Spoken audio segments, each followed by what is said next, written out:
नाजरीन, आखिरकार ईरान के हाइपरसोनिक बैलिस्टिक मिसाइल फतह 1 का वो मकसद पूरा हो चुका है जिस मकसद के लिए 2023 में सुप्रीम लीडर आयतुल्लाह खामनाई ने इसको खास तौर पर तैयार करवाया था। मैक 5 आवाज की रफ्तार से 5 गुना ज्यादा रफ्तार रखने वाला यह हाइपरसोनिक मिसाइल इसराइल के ऊपर दाग दिया गया है। इसका कामयाब तजुर्बा कर लिया गया है और इसराइली डिफेंस सिस्टम को मुकम्मल तौर पर जो है वो तबाह बर्बाद कर दिया गया है। 12 इंटरसेप्टर जो है वो छोड़े गए इस मिसाइल को काउंटर करने के लिए, लेकिन उनमें से एक भी इस मिसाइल को काउंटर ना कर सका और ये आसमान को चीरते हुए इसराइल के अंदर जाकर लगा है और वहां पर तबाही मच गई है। और इसी के साथ दोस्तों, ये वो मिसाइल है जो कि 400 सेकंड में ईरान से तिल अबीब का जो सफर है वो तय कर सकता है। इसकी क्या तफसीलात हैं आज की वीडियो में आपके सामने रखूंगा और साथ ही साथ हम डिस्कस करेंगे उन पुरअसरार माल बरदार जो तैयारे हैं उनको, वो जहाज जो कि चाइना से ईरान की मदद को पहुंच चुके हैं। उज्बेकिस्तान तुर्कमेनिस्तान से होते हुए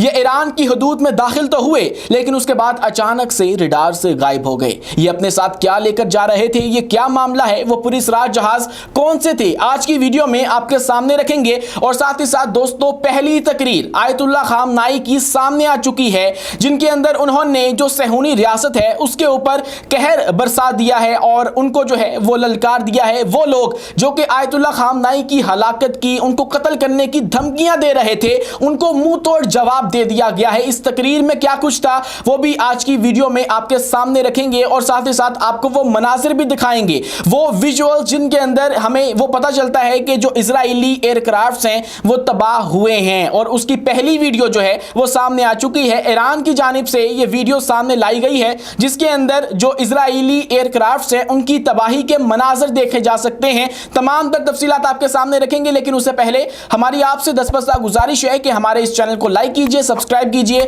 और बेल आइकन को लाजमी दबा दीजिए ताकि हर नई आने वाली वीडियो आप तक बर वक्त पहुंच सके। दोस्तों, आगे बढ़ने से पहले जो एक अहम तरीन डेवलपमेंट है उसकी तरफ चलते हैं और वो है जनरल आसिम मुनीर के हवाले से। हमारे फील्ड मार्शल जो कि अमेरिका पहुंचे थे और वहां पर उनका एक बहुत ही खसूसी किस्म का पुरतपाक इस्तकबाल किया गया था, उनको मदऊ किया गया था और वहां पे जब उनको ओवरसीज ने वेलकम किया तो उसके बाद ये कहा जा रहा था कि इनको जो है वो यूएस की गवर्नमेंट की जानिब से नहीं बुलाया गया, इनको बस ओवरसीज ने बुला लिया है और यही वहीं से वापस आ जाएंगे। लेकिन आज के रोज एक ऐसी डेवलपमेंट हुई है जिसने हमारे हमसाये के अंदर जो है वो सफे मातम बिछा दी है। वो डेवलपमेंट ये है कि हमारे जो फील्ड मार्शल आसिम मुनीर साहब हैं उनको डोनाल्ड ट्रंप ने अपने लंच के ऊपर इन्वाइट किया है और वो आज पाकिस्तानी टाइम के मुताबिक रात 10 बजे जो व्हाइट हाउस है वहां पर जाएंगे और वहां पे उनके जो दीगर कांग्रेसमैन हैं वो भी शिरकत करेंगे इस तमाम तर तकरीब के अंदर और हमारे फील्ड मार्शल भी होंगे और खसूसी मुलाकात जो है वो डोनाल्ड ट्रंप के साथ होगी। और इसके अंदर अहम तरीन डेवलपमेंट्स होने का जो खदशा है वो है, अभी मौजूद है। वो क्या डेवलपमेंट्स हैं वो भी आगे चल के डिस्कस करते हैं। लेकिन दोस्तों, इसी के साथ एक और जो अहमियत है इस मुलाकात की वो ये है कि हमारे जो DGISI हैं लेफ्टिनेंट जनरल आसिम मलिक वो भी इस मुलाकात के अंदर शिरकत करेंगे और इसके अंदर एक ब्रेक थ्रू भी हो सकता है, इसके अंदर जो कशीदगी है वो भी बढ़ सकती है और ये मुस्तकबिल को डिसाइड करेगा कि पाकिस्तान अमेरिका की लाइन लेगा या फिर पाकिस्तान जो है वो ईरान का साथ देगा। ये जो वक्त है इस तमाम तर मुलाकात का, इस तकरीब का, ये बहुत अहम है क्योंकि इस मुलाकात के जो तनाजुर है उसके अंदर देखें तो सबसे पहले तो एक हमारी भारत के साथ जो कशीदगी है वो इस वक्त अरूज पर है और दूसरा मिडल ईस्ट के अंदर एक ऐसी जंग लग चुकी है जो कि पाकिस्तान के बॉर्डर्स पर भी आ सकती है। तो इसलिए पाकिस्तान की बॉर्डर्स की इस वक्त अहमियत जो अमेरिका है उसके लिए बहुत ज्यादा है। तो हो सकता है पाकिस्तान से जो पाकिस्तान के फौजी अड्डे हैं वो मांगे जाएं और इसी के साथ जो दीगर पाकिस्तान से मुतालबे हैं वो किए जा सकते हैं, जिनके अंदर सबसे पहले तो ये होगा कि आप लोग चाइना से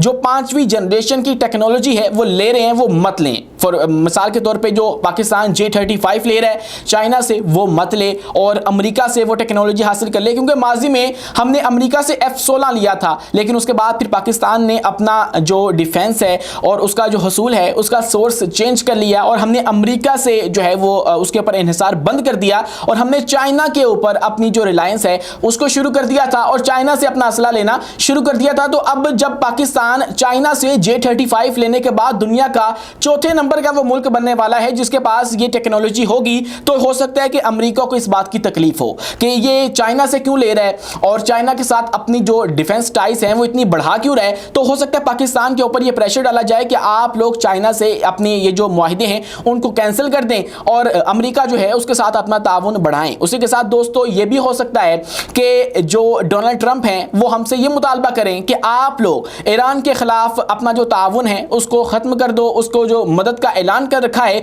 उसको खत्म कर दो और अपने फौजी अड्डे जो हैं वो ईरान के लिए हमें दे दो, क्योंकि इस वक्त अमेरिका जो है वो एक्टिवली इन्वॉल्व होने जा रहा है इस तमाम तर जंग के अंदर। और उसका ऐलान जो है वो डोनाल्ड ट्रंप ने अपने ट्वीट के अंदर कर दिया था और उसने बता दिया था कि हम लोग जो सुप्रीम लीडर ऑफ ईरान है आयतुल्ला खामनाई उनको कत्ल कर सकते हैं, उनको शहीद कर सकते हैं और हम करने वाले हैं। इसका इंडिया भी उसने दे दिया था और एक तरह से ऐलान जंग जो है उसने कर दिया था, जिसके जवाब में आज जो आयतुल्ला खामनाई है उन्होंने पहली तकरीर की है और बहुत ही सख्त किस्म की तकरीर की है। अगर उनके चंद जुमले मैं आपको सुना दूं तो आपको अंदाजा हो जाएगा। वो कहते हैं कि जंग का जवाब जंग से दिया जाएगा, बमबारी का जवाब बमबारी से दिया जाएगा और ईरानी अवाम कभी भी हथियार डालने को तैयार नहीं होगी और इजराइल को ईरानी फजाई हदूद की खिलाफ वर्जी का जुर्म और शोहदा का खून कभी माफ नहीं किया जाएगा और ये सहूनियों को दर्दनाक जो इंजाम है उसका सामना करना पड़ेगा। इनसे दर्दनाक किस्म का बदला जो है वो लिया जाएगा। ये तमाम तर जो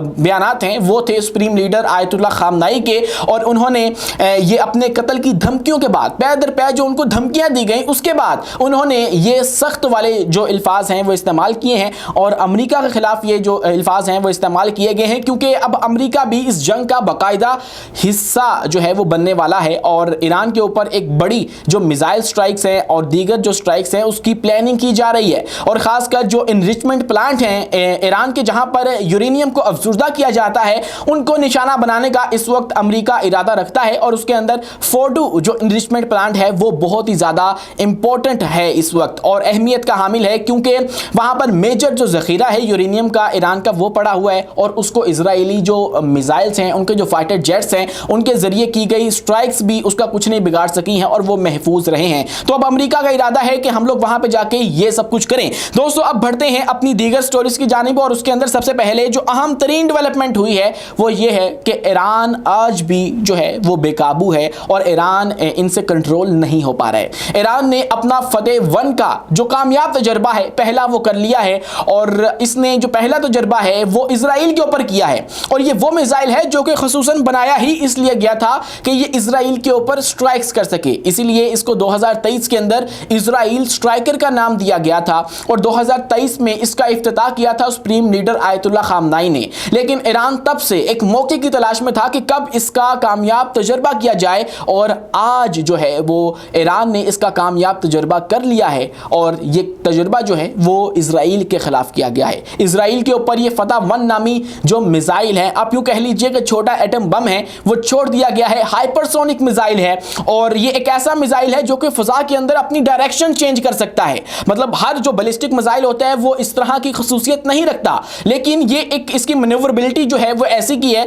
कि ये फजा के अंदर अपनी डायरेक्शन चेंज करके अपने हदफ को निशाना बनाने की सलाहियत रखता है और खासकर ये किसी भी जो एयर डिफेंस सिस्टम है उसके जो है वो उसको चकमा देने के लिए बनाया गया था और उसके रडार में नहीं आता है और कोई भी जो डिफेंस सिस्टम है वो इसको नहीं काउंटर कर सकता। इवन के जो आयरन डोम है और थार्ड सिस्टम है और इनकी जो एरो एयर डिफेंस सिस्टम की सीरीज है पूरी वो भी रात को नाकाम हो चुकी है और ये 400 सेकंड के अंदर जो है वो ईरान से तिल अबीब पहुंचा और वहां पे जाके स्ट्राइक्स की गई हैं और ऐसी स्ट्राइक्स की गई हैं कि उसके जवाब में जब इजरायली जो डिफेंस सिस्टम है उसने अपने 12 इंटरसेप्टर्स को छोड़ा तो फिर वो भी इसको काउंटर नहीं कर सके और ये सीधा जाकर इजराइल के अंदर लगा है। इसका कामयाब तजर्बा जो है वो कर लिया गया है और इसका ऐलान भी ईरान की जानिब से सामने आ चुका है। दोस्तों इसकी खसूसियात की बात करें तो सबसे पहले तो इसकी जो रेंज है वो तकरीबन 1400 किलोमीटर तक है और ये एक लॉन्ग रेंज है, मतलब बाकी बैलिस्टिक मिसाइल से आप कंपेयर करें तो ये एक लंबी जो रेंज है वो बनती है। ईरान के पास कुछ ऐसे मिसाइल भी हैं जो कि इससे भी ज्यादा लंबी रेंज के हैं, लेकिन चूंकि ये बैलिस्टिक मिसाइल है और ये ग्रेविटी की जो फोर्स है वो भी इस्तेमाल करता है तो इसीलिए इसकी 1400 किलोमीटर वाली जो रेंज है ये भी तबाहकुन है, ये भी इजराइल तक पहुंच सकती है। इवन के जो इजराइल और ईरान का फासला है उनके दरमियान वो ज्यादा है, लेकिन फिर भी ये मिसाइल वहां पर पहुंचकर तबाही मचा सकता है जो कि उसने कल रात मचा दी है। दोस्तों मजीद मजीद बात करें तो 2023 में इसको तैयार किया गया था, इसका इफ्तिताह किया गया था और इसकी जो स्पीड है वो मैक 5 है, यानी कि आवाज की रफ्तार से भी 5 गुना ज्यादा रफ्तार इसकी है।